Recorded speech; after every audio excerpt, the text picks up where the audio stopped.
আপনাকে যে কি বলে ধন্যবাদ দিব সে ভাষা আমার জানা নেই। ওকে আমি অনেক জায়গায় খুঁজেছি, কোথাও খুঁজে পাইনি। আপনার ওসিলায় ছেলেকে ফিরে পেলাম। আব্বু, আমি তো তোমার 6 লক্ষ টাকা অনলাইনে জুয়া খেলে নষ্ট করে ফেলেছি।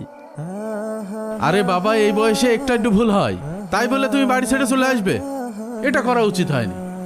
তুমি জানো তোমার আম্মু তোমার টেনশনে অসুস্থ হয়ে গেছে। জীবন চলার পথে এতটুকু ভুল হয়, সেই ভুল আবার নিজেকেই সংশোধন করতে হয়।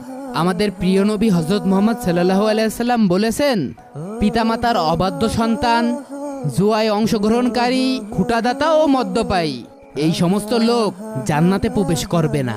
তাই আমাদের এই সমস্ত পাপ থেকে সতর্ক থাকা উচিত। ঠিক আছে ভাই। ধন্যবাদ ভাই, আসি তাহলে। আচ্ছা, আপনিই পারেন ভিডিওটি শেয়ার করে সমাজকে সচেতন করতে, তাই এখনই শেয়ার করে ফেলুন।